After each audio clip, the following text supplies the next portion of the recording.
আসসালামু আলাইকুম। আশা করি আপনারা সবাই অনেক ভালো আছেন। আমিও ভালো আছি আল্লাহর রহমতে। সো বেশ কয়েকদিন ধরে আমার জিনিসটা মাথায় ঘুরপাক খাচ্ছিল যখন থেকে আমি এসেছি। সেটা হচ্ছে এই যে বিদেশের মাটি, আমরা দেশ ছেড়ে বিদেশের মাটিতে আসি উন্নত জীবনের আশায়। সো এই বিদেশের মাটিতে কিন্তু আমরা কি পাই? আপনারা বলতে পারেন উন্নত জীবন, কোয়ালিটি এডুকেশন, একটা মানসম্মত ওয়েদার, গুড ওয়ার্ক কালচার, আরও অনেক কিছুই বলা যেতে পারে, গুড সিস্টেম।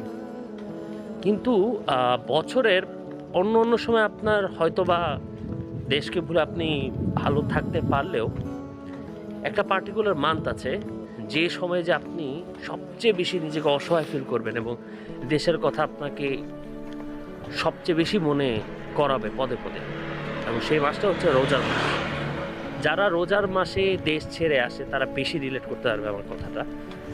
রোজার মাসে আমাদের দেশে যে অ্যাটমসফিয়ার থাকে, যে উৎসবমুখর পরিবেশ থাকে, ফ্যামিলি গেট টুগেদার্স, ইফতার পার্টি, বন্ধুদের সাথে দেখা সাক্ষাৎ, ট্রেডিশনাল ফুড, ইফতার, সেহেরি, তারপরে তারাবি নামাজ, ওয়াক্তের নামাজ, যে ইসলামিক অ্যাটমসফিয়ার থাকে, সেই জিনিসটা আপনি বিদেশে কোথাও খুঁজে পাবেন না।